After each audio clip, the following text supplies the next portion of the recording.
नमस्कार, आप देख रहे हैं चर्चा में आज बात करेंगे गोगामड़ी हत्याकांड की, क्योंकि करनी सेना 2006 में गठित हुई, उसके बाद 2012 में हाईलाइट होगी फिल्म पद्मावत के विरोध में।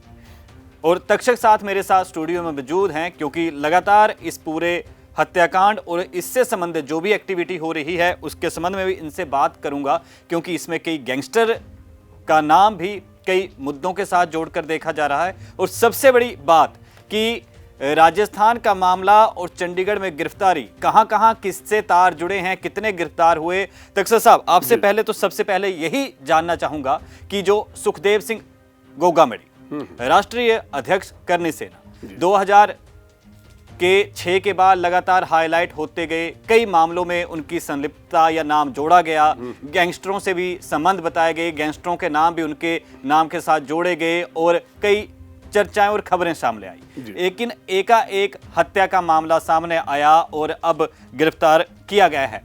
तो अब तक क्या क्या इस केस में हुआ, आपसे हर सवाल का जवाब जानना चाहूंगा, पर सबसे पहले गिरफ्तारी के संबंध में बता दीजिए। देखिए सुनील, करनी सेना के राष्ट्रीय अध्यक्ष सुखदेव सिंह गोगामड़ी की जयपुर में हत्या कर दी गई थी। सीसीटीवी फुटेज से कुछ आरोपियों की तस्वीरें सामने आई जी, और पुलिस ने उनका पीछा करना शुरू किया। ये हत्या 5 दिसंबर को हुई और 9 दिसंबर की रात को 1:30 बजे हत्याकांड के 2 आरोपियों नितिन फौजी और रोहित राठौड़, उनके साथ एक अन्य आरोपी को गिरफ्तार किया गया जिसकी पहचान होनी बाकी है। तो ये आरोपी चंडीगढ़ में सेक्टर 22 के शराब के ठेके के ऊपर एक होटल में ठहरे हुए थे। पुलिस की गिरफ्तारी से बचने के लिए जाहिर है राजस्थान से भाग के चंडीगढ़ पहुंचे थे। इनका आगे हिमाचल में कुल्लू जाने का भी प्रोग्राम था, लेकिन पुलिस ने रात 1:30 बजे इनको गिरफ्तार कर लिया। अब इनको जयपुर ले जाया जाएगा और इनकी गिरफ्तारी में राजस्थान पुलिस के अलावा दिल्ली पुलिस की क्राइम ब्रांच भी शामिल थी। ये संयुक्त ऑपरेशन था और पुलिस को अपने इस अभियान में कामयाबी रात 1:30 बजे मिल गई जी। अच्छा, दूसरी तरफ इन 3 आरोपियों के अलावा कोई और गिरफ्तारी की संभावना या कोई और गिरफ्तारी हुई? जी, इससे पहले इन तीनों आरोपियों की गिरफ्तारी से पहले हरियाणा में महेंद्रगढ़ जिले के सुरेती पिलानिया गांव से राजवीर सिंह को गिरफ्तार किया गया था और पुलिस मानती है कि राजवीर सिंह इस हत्याकांड का मुख्य साजिश करता है।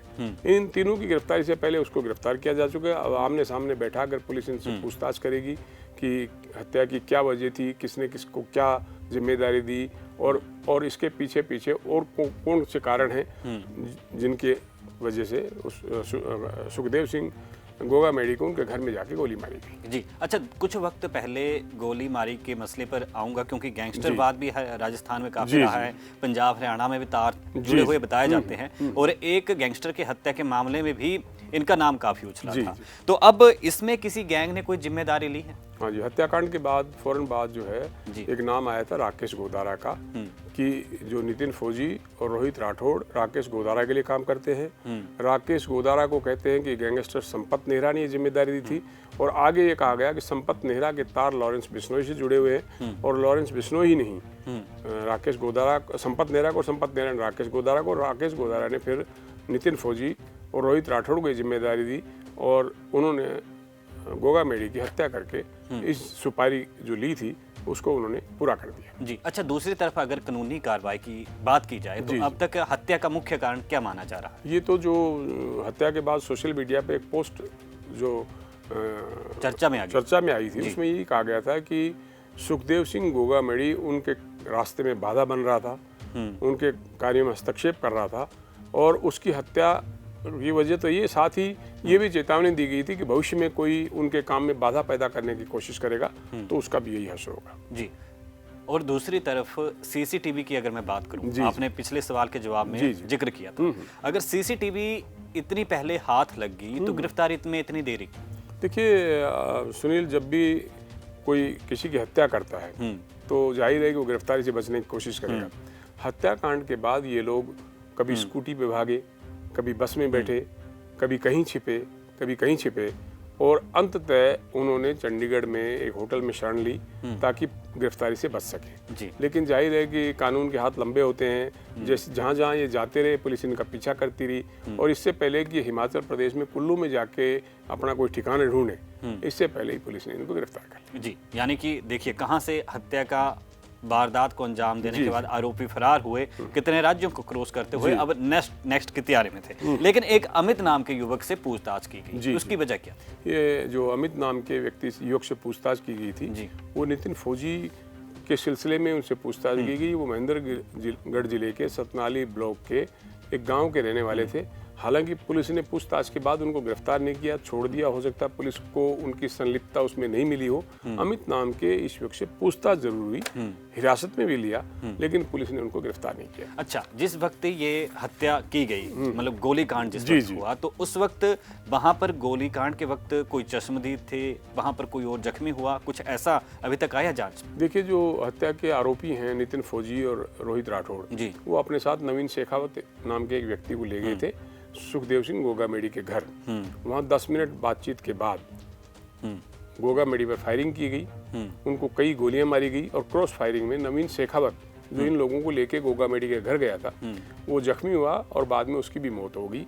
लेकिन इसके अलावा अजीत नाम के एक व्यक्ति गोली लगने से जख्मी हुए और गोगामेडी के निजी सुरक्षा गार्ड थे नरेंद्र, वो भी पुलिस या आरोपियों की गोली लगने से जख्मी हुए। इसके अलावा उन्होंने एक स्कूटी छीनने की कोशिश की थी भागते वक्त हेमराज से, उसको भी गोली मारी। तो ये अजीत, नरेंद्र और हेमराज, ये तीनों घायल अवस्था में अस्पताल में इलाज के लिए भर्ती कराए गए थे। इनमें अजीत की हालत खराब बताई जाती है, बाकी नवीन शेखावत मौके पर ही मारे गए थे। तो कुल मिला के ये था कि 6 सुरक्षा गार्ड हैं इनके पास, गोगामेडी के पास, लेकिन उस वारदात के समय मौके पर एक नरेंद्र ही मौजूद था और वो जख्मी हो गया। जी। अच्छा, दूसरी तरफ अब जो सुखदेव सिंह गोगामेडी को चाहने वाले हैं उनमें काफी रोष है। जी। जो राजपूत भाईचारा है वो भी रोष व्यक्त कर रहा है। तो अब ऐसे स्थिति में कानून व्यवस्था और हाल ही में चुनाव हुए, तो कैसे कंट्रोल किया जाएगा, इस रोष को कैसे रोका जाएगा? देखिए, 5 दिसंबर को गोगामेडी की हत्या हुई जी। 6 दिसंबर को राजस्थान बंद किया गया और राजपूत समाज में इस मुद्दे को लेकर बहुत रोष है। राजस्थान में बवाल भी हुआ। राजपूत समाज ने 72 घंटे का अल्टीमेटम दिया था राज्य सरकार को कि राजस्थान सरकार अगर 72 घंटे में आरोपियों की गिरफ्तारी नहीं करेगी तो वे आंदोलन करने को मजबूर होंगे। तो जाहिर है कि राजस्थान पुलिस इस मामले में बहुत तेजी से जुटी हुई थी कि इससे पहले अल्टीमेटम का समय पूरा, उससे पहले आरोपियों को गिरफ्तार कर लिया जाए। तो पुलिस के वरिष्ठ अफसरों की एक SIT गठित की गई थी और उस SIT ने इन दोनों आरोपियों को जो CCTV कैमरे में दिखाई दे रहे थे गोली चलाते हुए गोगामेडी पर, तो उनको गिरफ्तार कर लिया जी। अच्छा, अब आगे की कानूनी कार्रवाई क्या कुछ हो सकती है? आगे की कानूनी कार्रवाई तो देखिए, इनको गिरफ्तारी के बाद जयपुर ले जाया जाएगा। जितने लोग गिरफ्तार हुए हैं उनको आमने सामने बैठाकर पूछा जाएगा। ये भी पुलिस जांच के दौरान पता करने की कोशिश की हमने जिन लोगों को गिरफ्तार कर लिया है उनके अलावा इस साजिश में और कौन कौन शामिल थे। साजिश की वजह सिर्फ गोगामेडी का इनके काम में हस्तक्षेप करना था, बाधा डालना था, या इसकी कई वजह कोई और थी, ये अब आमने सामने बैठा के पूछताछ के बाद जो रिपोर्ट आएगी इसमें, उसके बाद ही साफ होगा। चलिए, वो बिल्कुल स्पष्टता जो भी होगी हम लोग आपसे लगातार अपडेट कर लेते रहेंगे। और अब फिलहाल इस ताज़ा घटनाक्रम पर हमसे बातचीत करने के लिए, कुछ अहम सवालों का जवाब देने के लिए बहुत बहुत धन्यवाद। शुक्रिया सुनील जी, शुक्रिया।